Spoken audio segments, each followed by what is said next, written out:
Hello, Iowa. Hello, Quads. It's good to be back.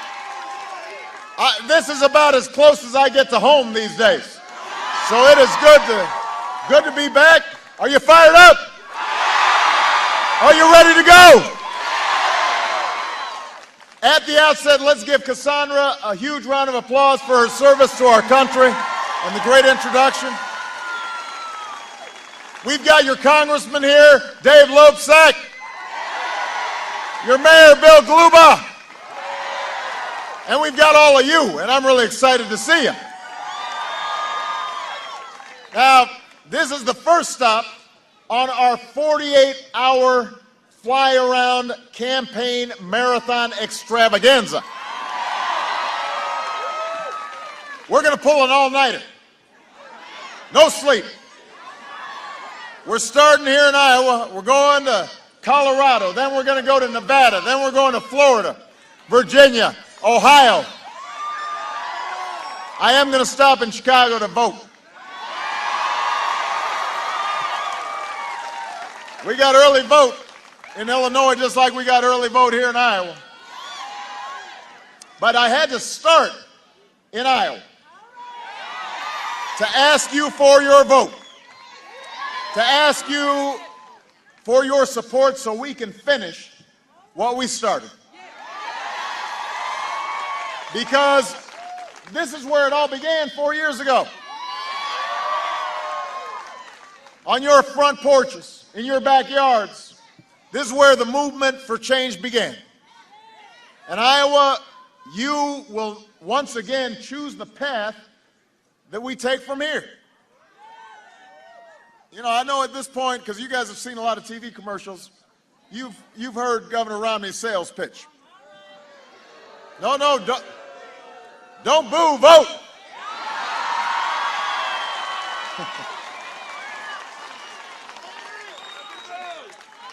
He's been running around saying he's got a 5-point plan for the economy. Let me tell you, it turns out it's only a 1-point plan. Folks at the very top get to play by a very different set of rules than you do. They can keep paying lower tax rates than you do, keep their money on offshore accounts. They can buy up a company loaded up with debt, lay off the workers, strip away their pensions, send the jobs overseas, and they still make a big profit while the middle class gets stuck with the bill. Don't boo, vote. That was his philosophy in the private sector. That was his philosophy as governor. That's his philosophy now. It's not a very inspiring vision for our country. So 2 weeks from the election, because he knows that if he actually told everybody what he wants to do, he probably wouldn't get any votes. So he's doing everything he can to make sure that you don't notice what he's been saying. And we've come up with a name for this condition. It's called Romnesia. Romnesia. I want to go over the symptoms with you, Davenport, because I don't want you to catch it. I don't want it to spread. If you say you won't give a big tax cut to the wealthy, but you're caught on video promising your tax cut would include the top 1%, then you might have Romnesia. If you talk about how much you love teachers during a debate, but just a few weeks ago you said we shouldn't hire any more teachers because they won't grow the economy, you probably have Romnesia. If you sit on stage in a nationally televised debate saying how much you love cars, you're a car guy, except you wrote an article titled "Let Detroit Go Bankrupt," then you almost certainly have Romnesia.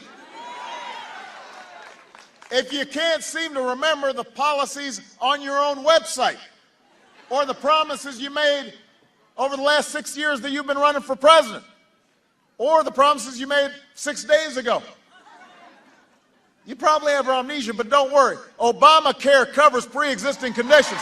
We can pick you up. There's a cure. We can make you well. As long as you vote, Iowa, we can cure folks of this malady, of this disease.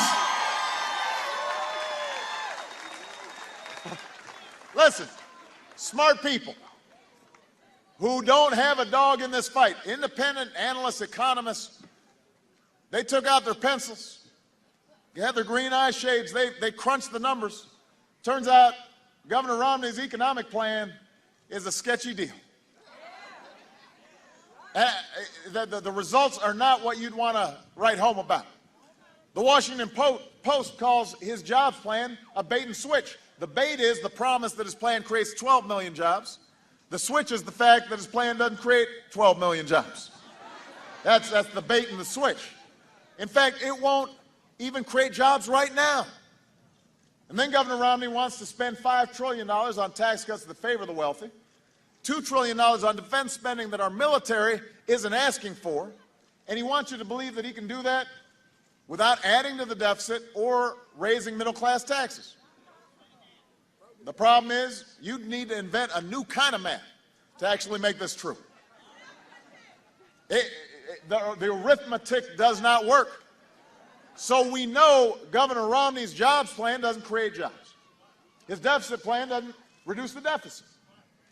And we joke about Romnesia, but all of this speaks to something that's really important, and that is the issue of trust. There's no more serious issue on a presidential campaign than trust. Trust matters. And here's the thing. Iowa, you know me. You know that I say what I mean, and I mean what I say. There's some folks in this crowd who've probably been following me since I was running for the United States Senate. And you know what? You can, like this guy right here who I served with in the United States Senate, George Shedden. And you know, you could take a videotape of things I said 10 years ago, 12 years ago, and you'd say, man, this is the same guy. Has the same values. Cares about the same people. Doesn't forget where he came from. Knows who he's fighting for. And you know what? I haven't finished all the work that we set out to do back in 2008, but I have fought for you every single day that I've held this office. And with your help, I've kept the commitments that I've made. I told you we'd end the war in Iraq. We did. I said we'd begin the process of ending the war in Afghanistan. We are. I said we'd refocus on the terrorists who actually attacked us on 9/11. And we have. And a new tower rises over the New York skyline. Al-Qaeda's on the path to defeat, and Osama bin Laden is dead. I kept that promise. I kept that promise. I promised to cut taxes for middle-class families and small businesses, and we've done that. I promised to end taxpayer-funded Wall Street bailouts for good, and we have. I promised to repeal Don't Ask, Don't Tell, and today you can't be kicked out of the military because of who you are or who you love.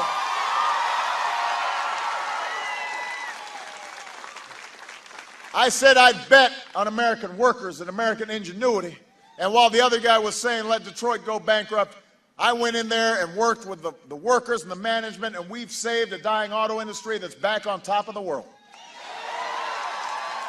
On issue after issue, we are moving forward. After losing 9 million jobs in the Great Recession, our businesses have now added more than 5 million new jobs over the past 2.5 years.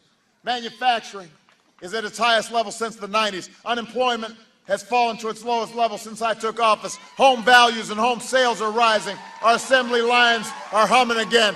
We've got a long way to go, Iowa, but we've come too far to turn back now. We can't afford to go back to what got us into this mess. We've got to stick with policies that are getting out of this mess. That's why I'm running for a second term as President of the United States of America.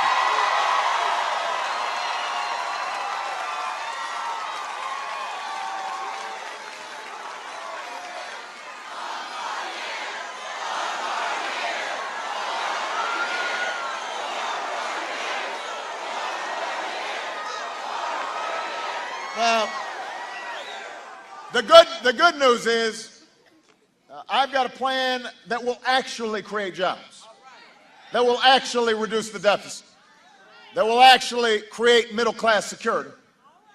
And unlike Mitt Romney, I'm proud to talk about what's actually in my plan. Because my math actually adds up. If you want to take a look at it, check it out at barackobama.com/plans. I want you to share it with your friends, share it with your neighbors, share it with your coworkers. There's still people out there who may be trying to make up their minds. Maybe somebody here thought they were visiting the haunted house over there and just kind of wandered over trying to figure out what's going on. And they haven't made up their mind yet. I want them to know. I want everybody out there to compare my plans to Governor Romney's. Have the information you need. See which plan is better for you and for America's future. You know, first of all, I want to end tax breaks for companies that are shipping jobs overseas. I want to reward small businesses and manufacturers who are creating jobs right here in the United States of America. That's what I want to do.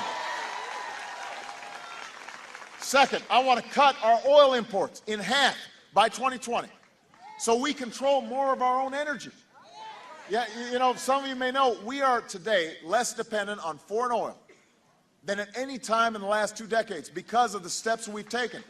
Because we increased fuel standards on cars and trucks, so they're going to go twice as far on a gallon of gas. Because we've been producing clean energy, including right here in Iowa.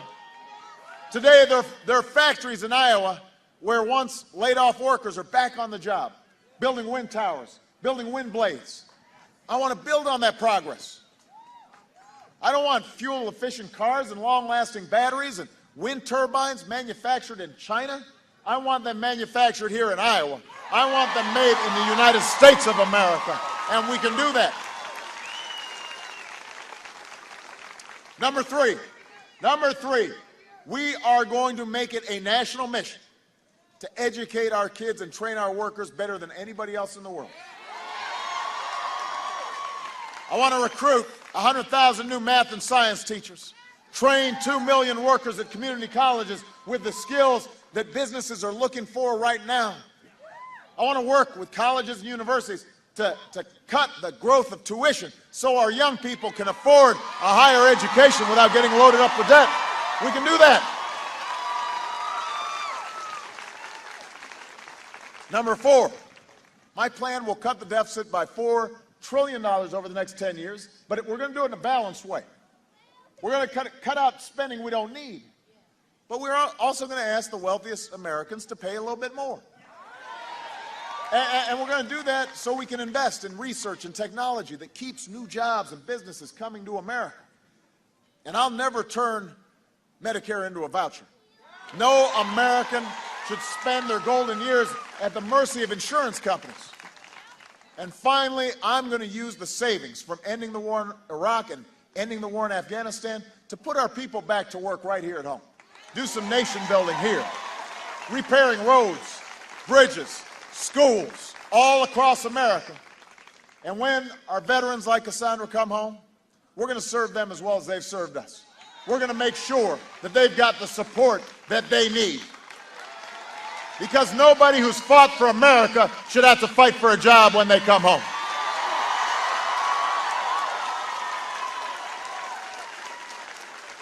So Iowa, that's the plan that we need.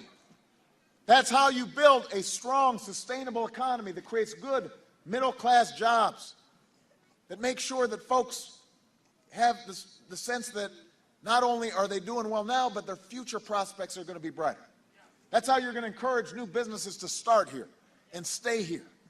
That's how you actually increase take-home pay, not by talking about it and then wanting to cut taxes for folks at the very top. This is how you build an economy where everyone who works hard has a chance to get ahead. That's what America's about.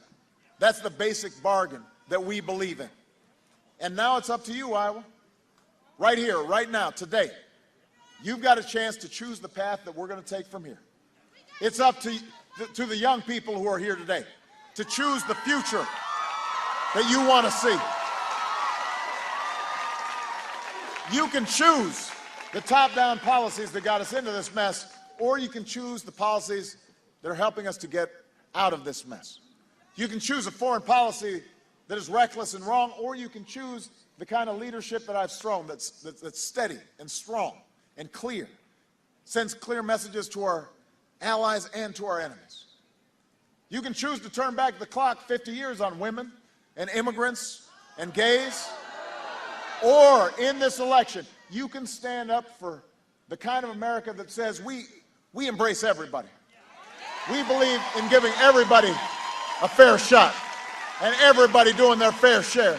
Everybody playing by the same rules. It doesn't matter whether you're black or white or Hispanic or Asian or Native American, whether you're young or old, able, disabled, gay, straight, doesn't matter.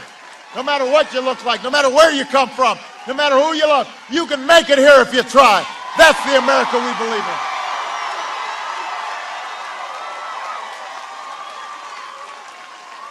So listen, Iowa, we've been through tough times over these last 4 years, but we've been through tougher times before. The good news is we always bounce back.